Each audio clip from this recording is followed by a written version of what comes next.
Hello, my name is Rich Howard, owner of Architectural Builder Supply. This video is to bring you a closer look at the Hager RCBB1541 3.5 by 3.5 32D hinge. This is a round corner ball bearing hinge.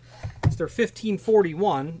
So you can do a 1541 as a plain bearing hinge or a BB hinge like this that would have square corners, or you can do it as an RC radiused corner or round corner ball bearing 1541, 3.5 by 3.5. This is a 630 hinge, which means the base material is made of stainless steel and that it has a brushed finish on it. And that's what that hinge looks like. Very typical and common for use in residential applications because it is a residential weight thickness, maybe 96 thousandths, thereabouts. And where would you use this? Well, probably a wood door and a wood frame that is 1 3/8 thick, that you want either the stainless finish, you want it to look stainless, you don't want satin chrome, you don't want satin nickel, you want brushed stainless, or you have an application where you want the inherent properties of a non-ferrous base material like stainless, or both, could be both. The radiused corner tells me that it's a wood door and wood frame, most likely, because that's what you'll see on a wood door and wood frame when the router is prepping the door and frame. With that 1/2 inch diameter router bit that's there to leave a radiused corner. This is the 3.5 inch version. It's 3.5 tall. The height's the first dimension, and 3.5 inch wide. Why is that important? No, because not all hinges are square like this. You can have a 5 by 8. You can have a 4 by 3.5. You can have a 4.5, 4.5. The point is, it's important to know which of those two dimensions is the height, and then the other is the width naturally. 3.5, 3.5. This can also be done in a 4 by 4, and that size hinge would be a better option for 1 3/4 thick doors. 3.5, 3.5. While you can install this on an 1 3/4 thick door, it would be best for an 1 3/8 thick door. Let's take a look at the supporting documentation down below this video. Let's switch to the screen view now. Okay, so here's the extended description of the item we're looking at. Again, it's an RCBB1541 in a 3.5, 3.5, and that refers to specifically the template that's here. But before we get to that, we've got the size. It's a stainless steel hinge with a stainless steel pin. I said it was 96 thousandths. It's actually 0.085. Okay. 1/4 inch radiused corner. Reversible hinge. It's a removable pin. That means that you can easily drive that pin out should you want to, should you need to. It's very common to drive the pin out when you are hanging the door and frame. You probably want to attach each leaf to the door and frame separately and then bring the door to the frame and mate the knuckles together and then push the pin down into the item. That's how I do it. So driving the pin out is necessary, of course, to do that. Now these links over here. Let's look at the template. And the template is going to serve as a dimensional drawing for the 1541 and others. So we have a 1541 or a ball bearing 1541, non-ferrous. That means it's stainless steel. You add the RC to it, now you'll have radiused corners. Okay, so that wouldn't apply here. But the RCBB1541 being here will give you 1/4 inch radius. 085. There are no exact part numbers when it comes to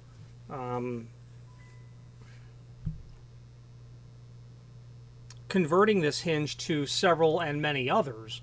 But the fact of the matter is, if you wanted this same hinge in a steel base, you'd use the RCBB1741.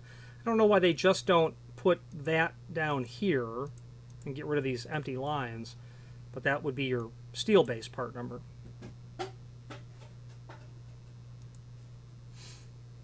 Okay, 5/8 radius can be done as well. RCBB1542. So if you have this same hinge, and what they're showing here are three corner options: square corner, 1/4 inch radius, 5/8 radius. So you can do that in a 5/8 radius as well. Speaking of dimensions, if you're unsure if this hinge is going to fit your door and frame, when it comes to the screw hole locations, check. Here are the dimensions. Measure the top to the center of each, the whole 9 yards. You'll be in real good shape with that. Determining exactly what you're doing and not purchasing something that won't really match and line up. In a 3.5-inch hinge, you're going to find this pattern, which is called the template pattern, quite common. So it would be unusual for your hinge not to fit these locations, but not impossible that it doesn't. So be mindful to double check if you are concerned about that. You can print this out, walk to your door with a tape measure, and confirm all of that. Now, the next link that we have here is going to be the data sheet. Let's see what that looks like. All right, really a cut sheet is all this is. They show you that it's available in a 4x4 as well.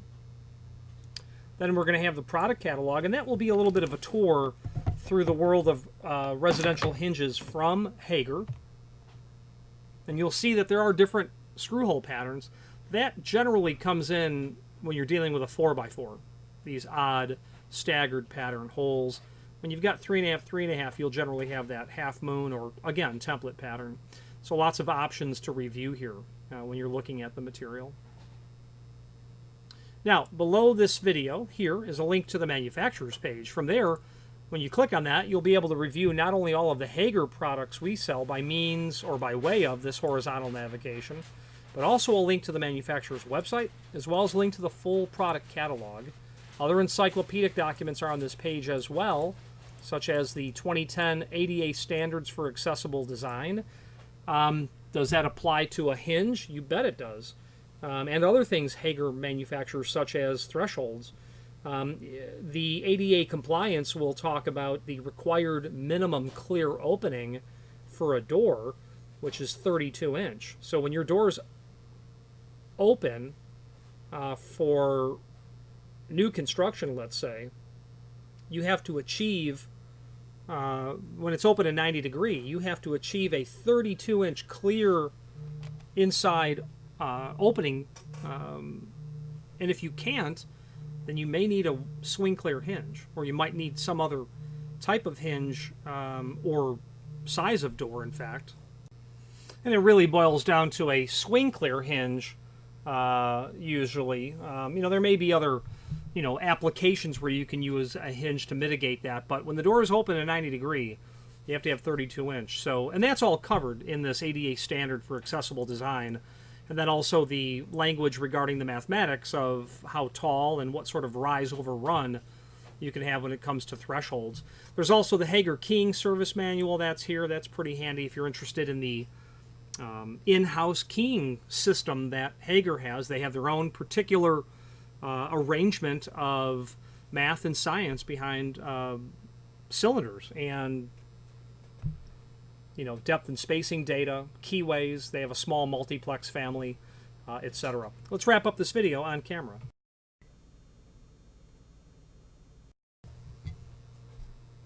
Now, I believe the factory said that this hinge was 0.85, and my caliper tells me 0.088.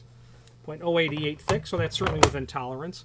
This hinge is ball bearing, so you're going to use it on applications where you have a door with greater frequency, like the basement door maybe, or the garage door in your home. Any door that gets more action than a closet door, I would suggest a ball bearing, certainly.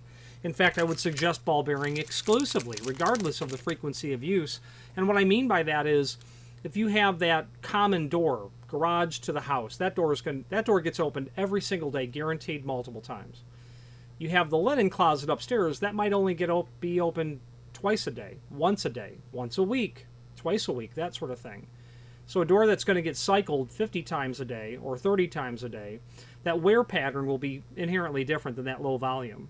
In either event, in a residential application, the volume that you can expect on these doors is still quite low. But I can tell you from actual experience that the wear pattern on this hinge in 5 years, 10 years, or 20 years is substantial. There's a absolute linear relationship between the wear on a hinge and how many cycles of use. And even in a residential application, you will, and not after too many years, very much appreciate a ball bearing hinge, because what happens With a plain bearing hinge and those knuckles grinding against each other, that metal becomes like a black, oily sort of powder that if you touch it, it's on your hands now. Well, it's the metal being worn away. Will stain the face of the door even. And as these leaves open up, the door continues to drop, or the margins increase and the door sags and drops. I've seen it so worn that the latch bolt will no longer enter the hole in the strike plate. And while there's an upcharge certainly for ball bearing, if you expect to use this and to be in this space for years, it will pay off because you'll save absolutely the handyman, repair carpenter, Saturday afternoon repair job of yourself having to mitigate this problem. Because once a hinge starts to wear, the door is now ill-fitting, and that aggravates itself over time and generally leads to other problems. Problems with the jamb, problems with the door or the strike or the lock that's on the door. Okay, so I would encourage you to consider ball bearing, if not in those applications alone that you will know that you'll have more volume. If not only that, certainly consider it when you can. Okay. The point I'm driving at is the payoff is clear, long term. For anyone who has to inherit this hinge, it's long term payoff. Screws are included. They're going to give you all wood screws with this sort of scenario. These are like these would be what we would call a fly cut, is what they call that. Little preparation, little detail here where they will both create the thread as you come in with that hollow space, working to prevent the cracking of the jamb as you run the screws, or splitting of the jamb. So these fly cut screws are pretty typical and common for that. These hinges are priced and sold per hinge, not per pair, not per box. People will say, well, if there's 2 in a box, why aren't they priced that way? Well, because most people don't need these hinges in multiples of 2. You generally need them in multiples of 2, provided that you have an even number of doors. Well, if you have an odd number of doors, multiples of 2 don't work. So you can buy 3 is what I'm driving at, and that's why we really price them per hinge, so that you order only the quantity that you need. The name Hager is quite synonymous with residential and commercial hardware. Again, that link to the full product catalog, I would encourage you to review that. Any questions on the RCBB1541, 3.5, 3.5, and a 32D finish, or any other Hager product, please feel free to reach out to us. And thank you.